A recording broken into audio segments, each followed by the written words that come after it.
Hi అండి, welcome back to Beulah Vivek channel. ఎలా ఉన్నారండి అందరూ? మేమైతే చాలా బాగున్నాం. మీరు కూడా చాలా బాగుండాలి అని అయితే కోరుకుంటున్నాను. ఈరోజు ఒక మంచి రెసిపీతో మీ ముందుకు వస్తున్నాను. ఇది చాలా హెల్దీ అండ్ టేస్టీ కూడా. ఇది ఎక్కువగా కర్ణాటక సైడ్ తినడం అయితే నేను చూశాను అనమాట. సో మేము ప్రెగ్నెంట్గా ఉన్నప్పుడు, నేను మా అక్క ప్రెగ్నెన్సీలో ఉన్నప్పుడు ఈ ఆకుని మా మదర్ ఎక్కువగా మాకు ఇచ్చారు. అలాగే బేబీ పుట్టిన తర్వాత కూడా ఇది చాలామంది ఫీడ్ చేయడానికి ఇష్టపడతారు. ఎందుకు అని అంటే మిల్క్ ప్రొడక్షన్లో ఇది ఒక మేజర్ రోల్ ప్లే చేస్తుందంట. బోన్ హెల్త్ని ఇంప్రూవ్ చేయడంలో అండ్ ఇది ఒక యాంటీ ఆక్సిడెంట్ లాగా కూడా వర్క్ చేస్తుంది.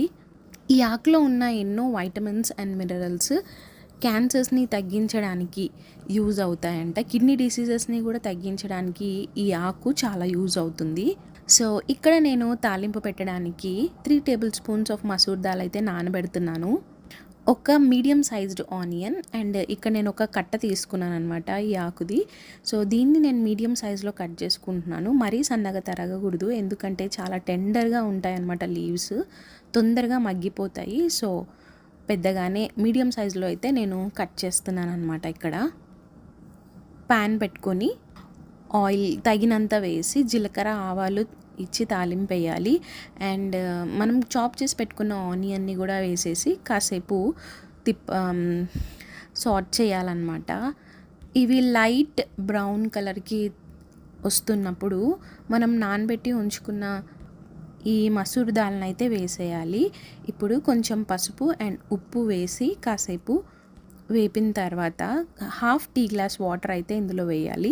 మరీ ఎక్కువ నీళ్ళు వేస్తే ముద్ద ముద్ద అవుతుంది. సో కొంచెం వాటర్ని వేసి కాసేపు మూత పెట్టేసి బాయిల్ చేయాలి. ఈ పప్పుని మనం యాడ్ చేయడం వల్ల దీని టేస్ట్ అనేది ఇంకా కొంచెం బాగుంటుంది అన్నమాట. ఒక 5 మినిట్స్ మనం ఈ పప్పుని బాయిల్ చేసిన తర్వాత మనం చాప్ చేసి పెట్టుకున్న ఈ ఆకుని వేయాలి. ఈ ఆకు వేసిన తర్వాత ఎక్కువసేపు అసలు ఉంచకూడదు, ఎందుకంటే ఇది తొందరగా మగ్గిపోతుంది అనమాట. జస్ట్ ఒక 5 మినిట్స్ కంటే ఎక్కువ అయితే మనం ఉంచకూడదు. కొంచెం కరివేపాకు కూడా యాడ్ చేసుకొని ఆ తర్వాత ఆకులు కట్ చేసి పెట్టుకున్న ఆకుని వేసేసి ఇలా ఒక 5 మినిట్స్ వరకు మనం బాయిల్ చేసుకుంటే సరిపోతుంది. ఆ తర్వాత మూత ఓపెన్ చేసి కొంచెం కారం పొడి వేయాలి. అండ్ దించే ముందు కొంచెం ధనియాలు అండ్ జీలకర్ర పౌడర్ చేసుకున్నాను అనమాట.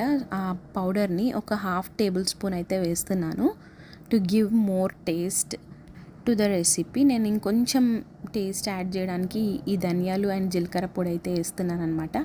వద్దు, అవసరం లేదు అనుకున్న వాళ్ళు దీన్ని స్కిప్ చేయొచ్చు.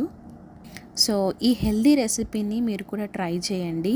టేస్ట్ నచ్చితే కమెంట్ చేయండి.